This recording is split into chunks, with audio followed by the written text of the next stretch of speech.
experience go back in the 60s when the Vietnam, back then you had the draft.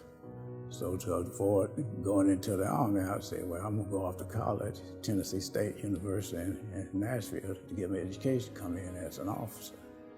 So after completing my degree and got commissioned as a second lieutenant, going through different survival schools. And June of '71, I went over to North Vietnam. I was flying with the triple nickel out of Hanoi, Thailand, on my 228 combat mission. In 10 and a half months, I got shot down. It was a different day, 20 May of '72. On this particular day, one of the guys in the squadron, he got sick. And he had asked me, he said, hey, Jim, I know you're going home in 40 days, but it's okay with you, to go fly. I said, well, yeah, I'm leaving in 40 days, not knowing that we're gonna get engaged with some MiG-21s. So trying to protect the lead, MiG-21 rolled in on him. We rolled in trying to get him MiG off of him. And then we ended up getting shot down by another MiG-21. As it pointed out, we had 662 Vietnam POW. Only 16 of us was black. 6 Air Force pilot, 1 Navy pilot, and 9 enlisted. So when I got shot down, I spent about 5.5 hours on the ground, E&E, that's escape and evasion. Unfortunately enough, when they made an attempt to try to get us out of the jungle, I got captured. I spent the next 2.5 days marching through the jungle, completely nude, until I finally was turned over to the Army. When I got to Hanoi Hilton, I spent 40 days in solitary confinement. So they approached me saying, how could you as a colored man, fight a white man's war, when back in the States you cannot go to school or live wherever you want to, which was right on point. But as a military man, we was trained to give name, rank, date of birth, and serial number. So with my bad attitude, I wasn't able to receive other packages from home because I was carrying MIA during my whole time there.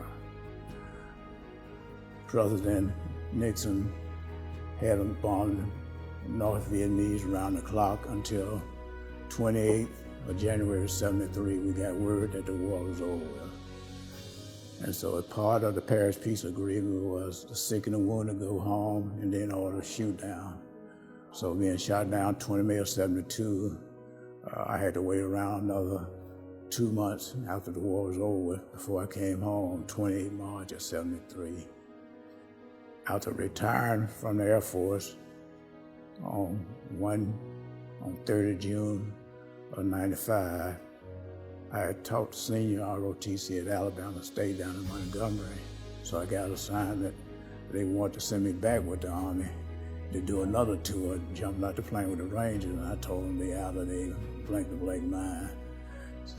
So at that particular time, I decided that I found out that they were opening up 3 junior ROTC units back in DeKalb County. So I spent, after retiring 30 June of '95, the next day I signed my contract with DeKalb County as a junior ROTC instructor. I taught high school for 20 years, retired 1 July of 2015.